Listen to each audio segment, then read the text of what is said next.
श्री स्वामी समर्थ। जय जय स्वामी समर्थ। अनंत कोटी ब्रह्मांड नायक राजाधिराज योगीराज अक्कलकोट निवासी सद्गुरु श्री स्वामी समर्थ महाराज की जय। कशा आहात सर्व स्वामी भक्तांनो? तुम्ही सदैव आनंदी राहा हीच स्वामींच्या चरणी प्रार्थना।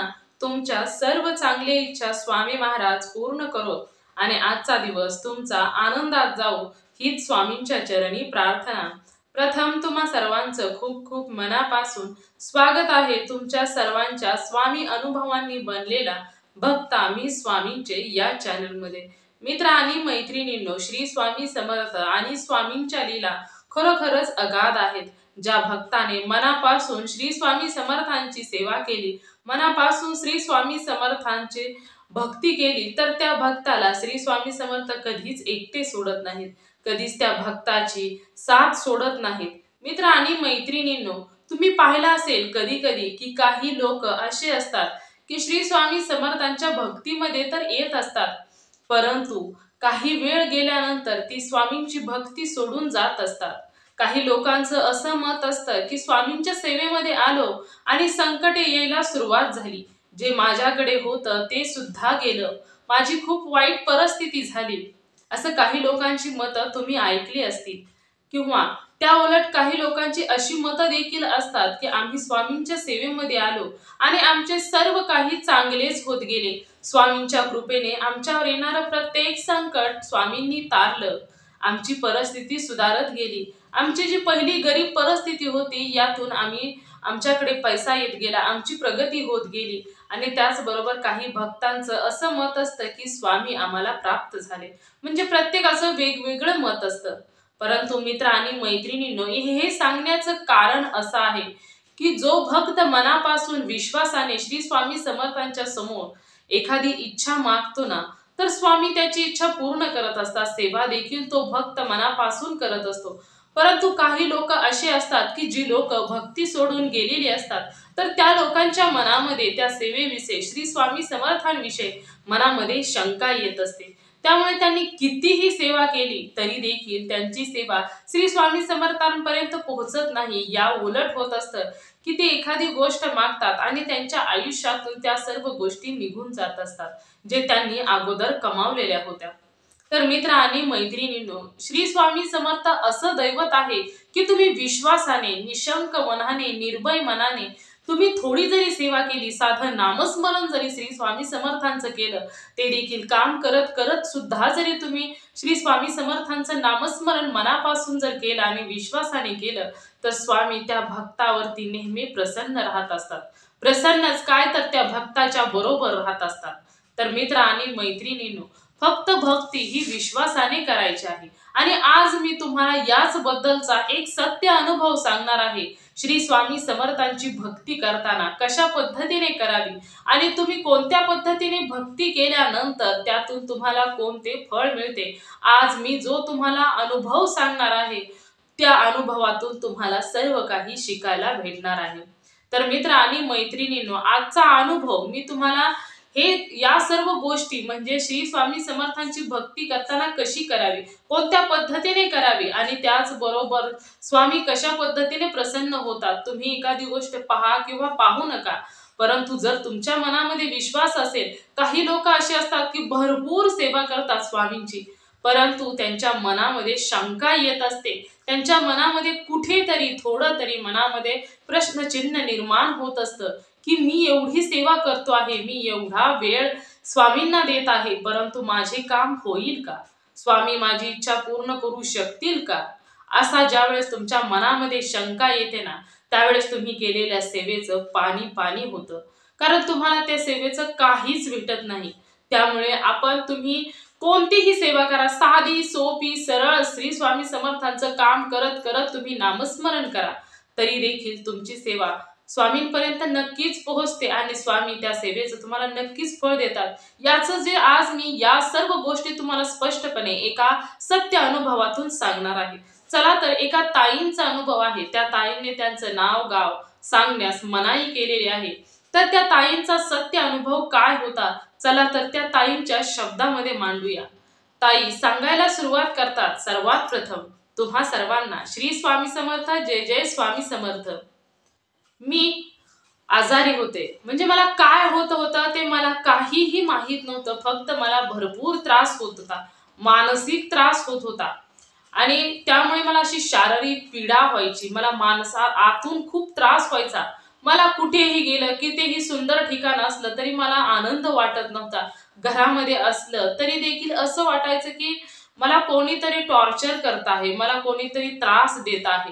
मी दवाखान्यामध्ये देखील गेले. दवाखान्यामध्ये गेल्यानंतर खूप उपचार वगैरे केले, परंतु होतंय काय नक्की हेच सांगता येत नव्हतं.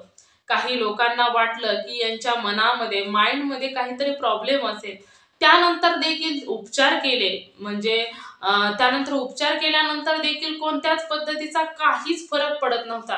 आणि त्यानंतर मग आपण ज्यावेळेस सर्व गोष्टी दवाखाना वगैरे पाहतो, त्यानंतर आपण त्याबरोबर एक गोष्ट देखील पाहत असतो, ती म्हणजे ज्योतिष.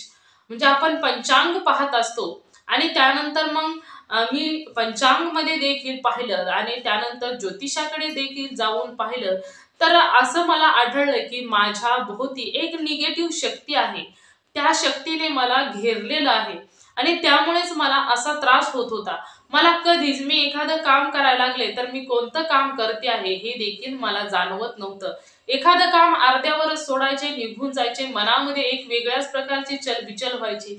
खूप त्रास व्हायचा. खूप म्हणजे असं म्हणजे मी सांगू सुद्धा शकत नाही, एवढा मला भयानक मानसिक त्रास व्हायचा. कधीच कोणत्याच गोष्टीत सुख वाटत नव्हतं. काय एखाद्याने खूप सुंदर काम केलं किंवा मिस्टरांनी जर एखादी गोष्ट माझ्यासाठी आणली, तर कधीच मला ते बरं वाटत नव्हतं. मला त्या गोष्टीचा कधीच आनंद वाटत नव्हता. म्हणजे एवढी माझी परिस्थिती बिकट झाली होती की एक वेळेस तर अशी वेळ आली की मिस्टरांनी मला असं सांगितलं की ही डिप्रेशन मध्ये गेली आहे. त्यावरती देखील ट्रीटमेंट वगैरे केली, परंतु काहीच फायदा झाला नाही, काहीच फायदा झाला नाही. सर्व करून करून भागले, परंतु काहीच उपयोग झाला नाही. आणि त्यानंतर ना मग एक वेळ असं मला समजलं की श्री स्वामी समर्थांचा एक मठ आहे आणि तेथे प्रदीप दादा आहेत. आणि प्रदीप दादांचा मी तुम्हाला शेवटी पत्ता देखील सांगणार आहे. ज्या कोणत्या भक्तांना जी कोणती अडचण असेल, सांसारिक असू द्या, मानसिक असू द्या, शारीरिक असू द्या, आर्थिक असू द्या, तुमच्या घरातील कोणताही प्रॉब्लेम असू द्या, मी तुम्हाला पत्ता सांगणार आहे प्रदीप दादांच्या मठामध्ये जाण्याचा. तेथे जाऊन तुम्ही तुमची जी कोणती अडचण असेल ती अडचण तुम्ही सॉल्व्ह करू शकता. तुमच्या प्रत्येक प्रश्नाचं उत्तर तुम्हाला तेथे भेटणार आहे. आणि महत्त्वाचं म्हणजे तुम्ही त्यांची समक्ष जाऊन गाठ जर घेतली, त्यांची भेट घेतली, तर तुमच्या प्रत्येक प्रश्नाचं उत्तर हे तुम्हाला नक्कीच मिळणार आहे. तुमची कोणतीही अडचण असू द्या, बाहेरची बाधा असू द्या, तुमच्या घरातील काही प्रॉब्लेम असू द्या, तुमच्या पती पत्नीतील वाद असू द्या, तुमची कोणतीही पैशाची अडचण असो, एखादा व्यवसाय तुम्ही सुरू करणार असो किंवा कोणताही म्हणजे या जगामध्ये असं कोणताच प्रश्न नाही की तो प्रदीप दादांकडे त्याचं उत्तर नाही. प्रदीप दादांवर श्री स्वामी समर्थांची खूप कृपा आहे. आणि असं म्हटलं जातं की प्रदीप दादा एखादा शब्द तोंडातून काढतात ना, तर त्यावेळेस साक्षात ब्रह्मांड नायक श्री स्वामी समर्थच तेथे बोलत असतात.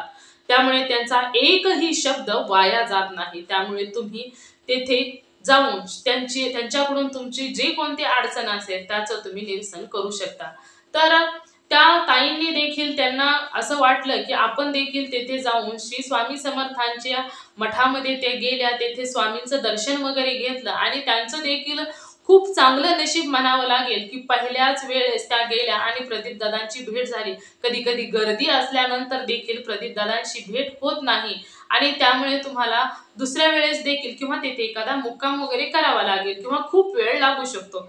तर त्या म्हणजे असं झालं की माझं मी तेथे गेल्यानंतर काही वेळ गेला, परंतु प्रदीप दादांशी भेट झाली. प्रदीप दादांना माझा जो प्रॉब्लेम आहे, मला असं होत आहे, मला म्हणजे पंचांग किंवा ज्योतिषांनी असं सांगितलेलं आहे की मला बाहेरची बाधा झालेली आहे आणि त्याचबरोबर मी दवाखाना आणि सर्व काही उपाय करून थकलेली आहे आणि मला कोणत्याच पद्धतीने मनाची शांती भेटत नाही, मनाचं सुख भेटत नाही. कोठेही जा, कितीही सुंदर ठिकाण असू द्या, परंतु मला खूप त्रास होतो. आणि हे सर्व सांगितल्यानंतर प्रदीप दादांनी सेवा दिली. आता प्रदीप दादांनी सेवा दिली, मी घरी देखील आले आणि घरी आल्यानंतर प्रदीप दादांनी दिलेली सेवा करायला सुरुवात केली. परंतु सुरुवात होती, श्री स्वामी समर्थांची सेवा घरामध्ये करायला चालू केली. प्रदीप दादांनी दिलेली सेवा घरामध्येच करायला चालू केली, परंतु कुठे ना कुठेतरी मनामध्ये सतत असं यायचं की मी एवढे दवाखाने केले, एवढे उपाय तापाय केले, त्याचबरोबर एवढे डॉक्टर, एवढे म्हणजे असा कोणताच डॉक्टर नव्हता की मी त्या डॉक्टरांकडे गेली नव्हती. ज्या जे डॉक्टर अशा गोष्टींवर इलाज करू शकतात त्या प्रत्येक डॉक्टरांकडे मी गेलेली होती. त्यामुळे मनामध्ये असं यायचं की या सेवेने काय भला उपयोग होणार आहे. मी एवढी सेवा तर करते आहे, परंतु माझा काहीच उपयोग होणार नाही असं मला वाटतं आहे. कारण एवढं आपलं सायन्स पुढे गेलेलं आहे, परंतु या सायन्सने माझा उपाय शोधलेला नाही.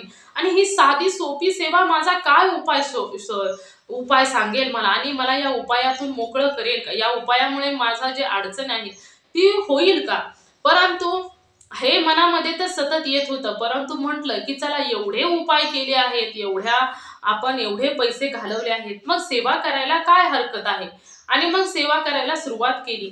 आणि सेवा करत असताना प्रत्येक वेळी सेवा ही चाललेलीच होती. आणि त्यानंतर सेवा ही चालली होती, पण मनात कुठेतरी असं वाटत होतं की सेवेने कुठे थोडासा उपयोग पडतो. देव जर साक्षात असते तर या जगामध्ये इतके वाईट घडलेच नसते. किती लोकांवर किती वाईट वाईट संकट येतात, किती लोकांची वाईट अवस्था होत आहे. या जगामध्ये खूप काही अशी लोक आहेत की कितीतरी अडचणीमध्ये सापडलेली आहेत. या जगामध्ये कितीतरी क्राईम होत आहेत. आणि हे जर ईश्वर, भगवंत, श्री स्वामी समर्थ जर असते तर हे सर्व काही घडलंच नसतं. या जगामध्ये ईश्वर असते तर हे सर्व काही घडलंच नसतं. म्हणजे कुठेतरी असं एका मनाचे दोन भाग होत होते, दोन विचार होत होते आणि त्या विचारांमध्ये मी हरवून जात होते. प्रत्येक वेळी असं व्हायचं की एवढं जर देव या जगामध्ये असते तर एवढे वाईट प्रकार घडलेच नसते. आणि एक मन म्हणायचे की नाही नाही, एवढे उपाय केले आहेत, मग सेवा करून पाहायला काय हरकत आहे. आणि असंच द्विधा मनस्थितीमध्ये सेवा चालू केली. सेवा देखील चालूच होती. आणि एके दिवशी असं झालं की मला गुरुचरित्राचा 14वा जो अध्याय होता तो मी संध्याकाळी 11 वेळा वाचला. आणि 11 वेळा वाचल्यानंतर मनाची एवढी वाईट परिस्थिती झाली की देव बिव काही नसतो असं मनामध्ये स्पष्ट झालं. की म्हणजे एक बाजू जी होती ती बाजू त्या दुसऱ्या बाजूवर मात करू लागली. एवढा विचार करण्याची शक्ती वाढत गेली. आणि त्यावेळेस एक ठाम मत झालं की देव बिव काही नसतं.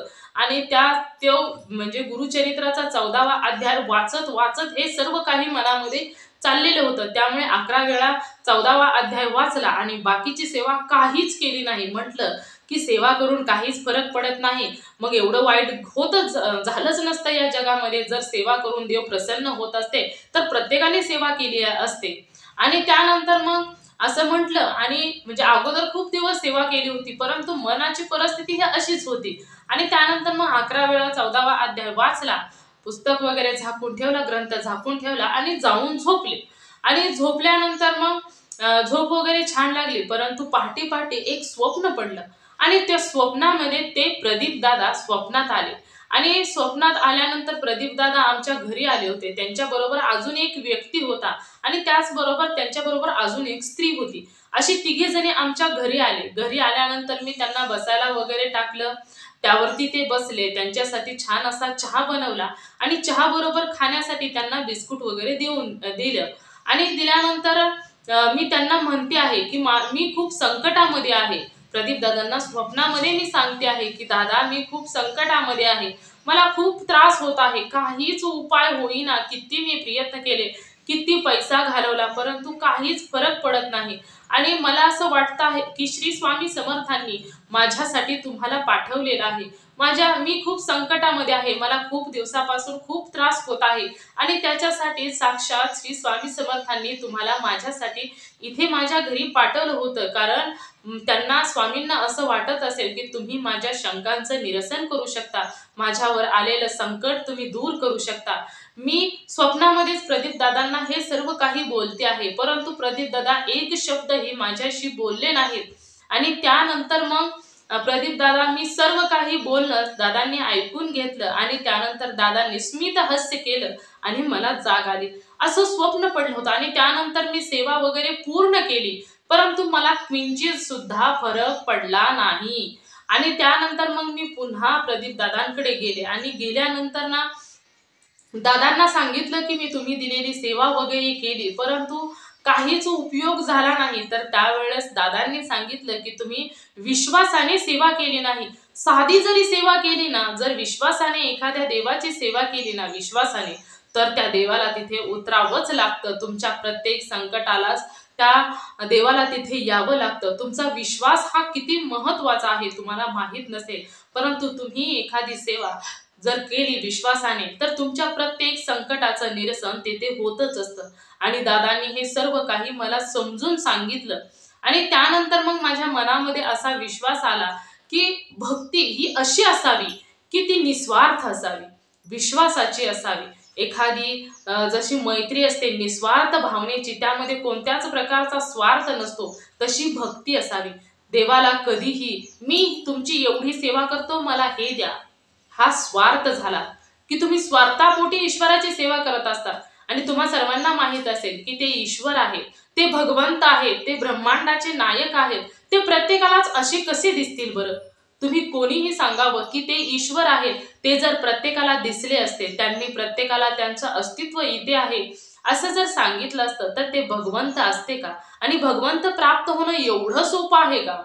तुम्ही आपल्या संस्कृतीमध्ये किती साधू आहेत, संत आहेत, किती आपली संस्कृती ही संतांनी भरलेली आहे.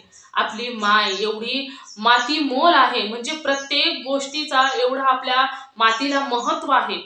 तर यामध्ये आपल्यामध्ये आपली माती खूप आपल्याला सांगून जात असते. आपले संत या मातीमध्ये होऊन गेले, आपल्या या मातीमध्ये शूरवीर होऊन गेले, तर ते आपल्याला किती छान छान, किती अशा महत्वाच्या गोष्टी सांगत असतात. मग तुम्हीच विचार करा, ईश्वर प्राप्ती जर एवढी सोपी असते तर सर्वांनाच प्राप्त झाले नसते का? मग हे महत्वाचं असतं की तुमचा विश्वास किती ईश्वरावरती आहे, हे महत्वाचं असतं. हा अनुभव आहे, जिथे तुमचा विश्वास डगमगतो ना, तिथे सर्व काही संपून जातं. तुम्ही कितीही सेवा करा, तुम्ही काहीही करा, परंतु तुमचा विश्वास जर हरत असेल तर सर्व काही संपून जाते. आणि यानंतर ना हा अनुभव त्या ताईंचा होता. आता मी तुम्हाला एक अनुभव सांगणार आहे एका मुंबईमध्ये राहणाऱ्या दादांचा.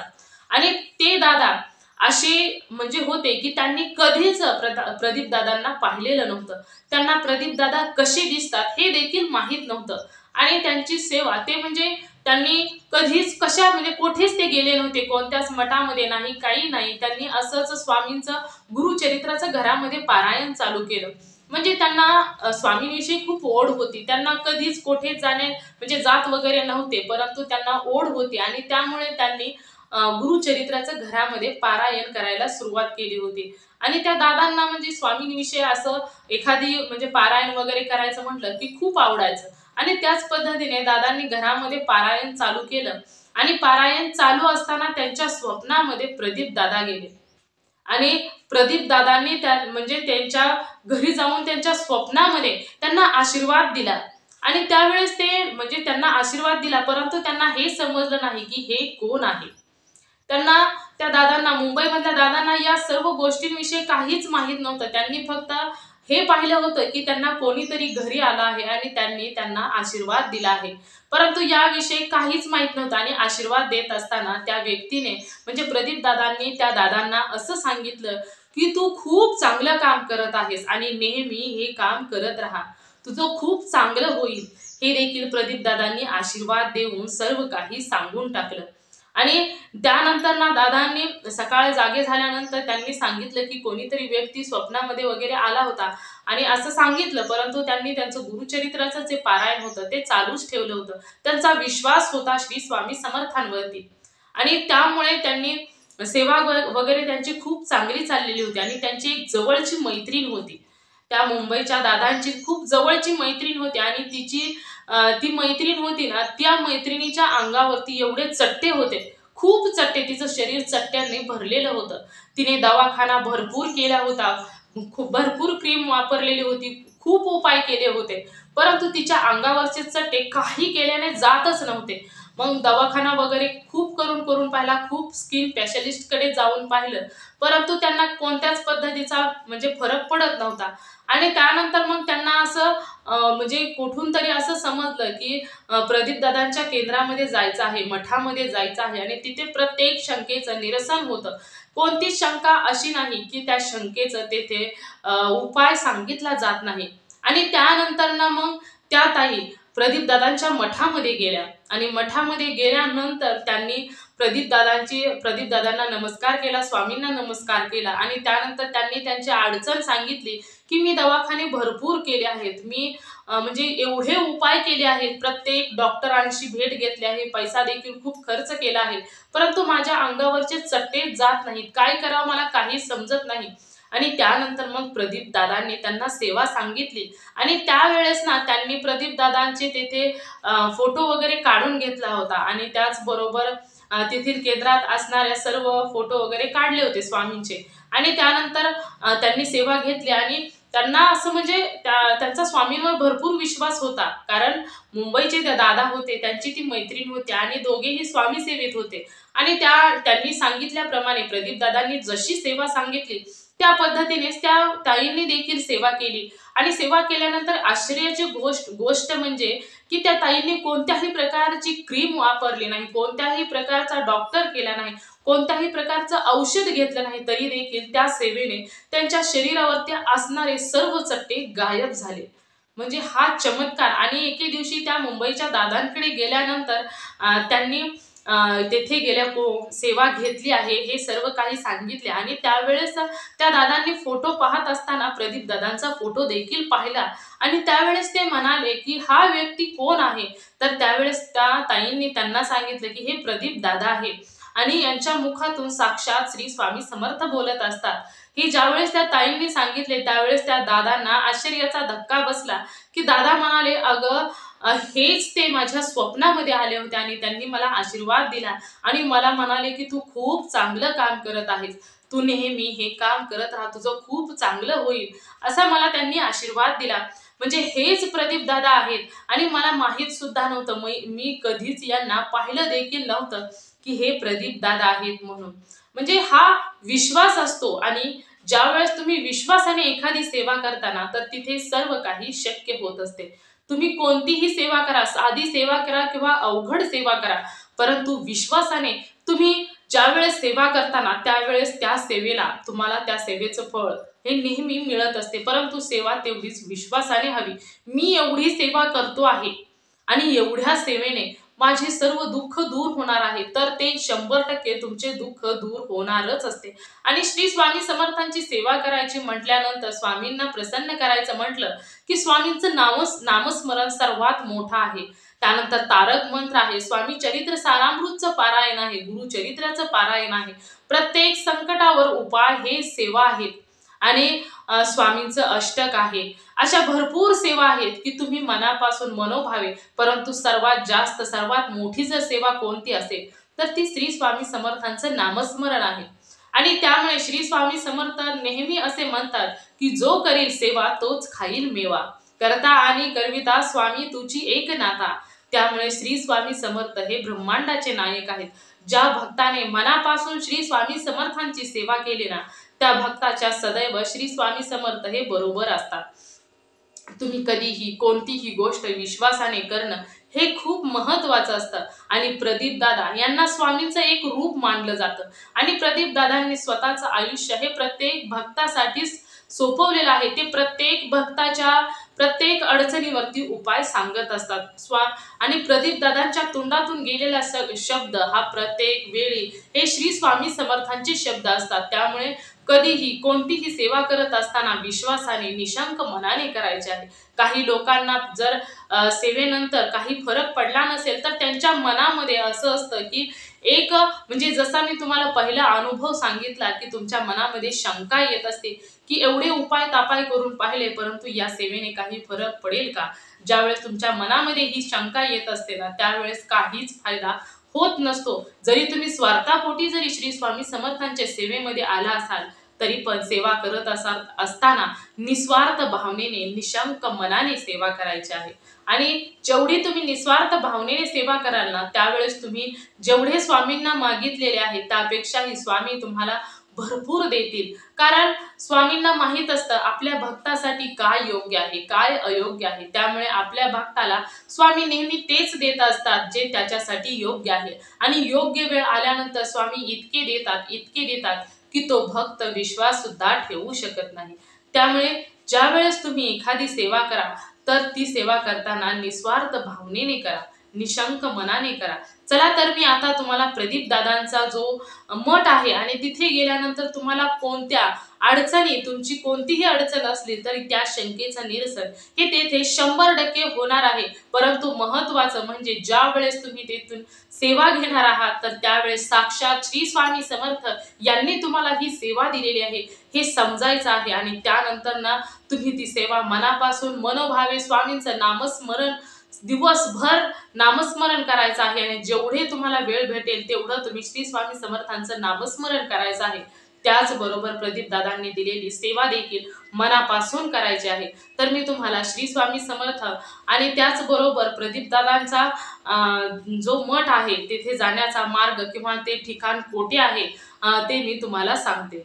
श्री अनंत कोटी ब्रह्मांड नायक श्री स्वामी समर्थ महाराज मठ, नांदोर, शिंगोटी पळस खेडे रोड, पुणे नाशिक हायवे, तालुका सिन्नर, जिल्हा नाशिक येथे जाऊन तुम्ही तिथे गेल्यानंतर तुम्ही प्रदीप दादांचा मठ आहे कोठे आहे, कोणता मार्ग आहे ते सर्व काही तुम्ही विचारू शकता। खूप खूप कसलीही तुमची अडचण असू द्या त्या प्रत्येक अडचणीची तेथे निरसन केलं जातं। आणि तुम्ही जर फोन वगैरे करण्याच्या भानगडीत पडत असाल तर कितीतरी दिवस तुमचा फोन सुद्धा रिसीव केला जात नाही। त्यामुळे ज्या भक्ताला मनापासून भक्ती करायची आहे आणि आपल्या संकटातून बाहेर निघायचं आहे त्या भक्ताने प्रदीप दादांकडे जावे।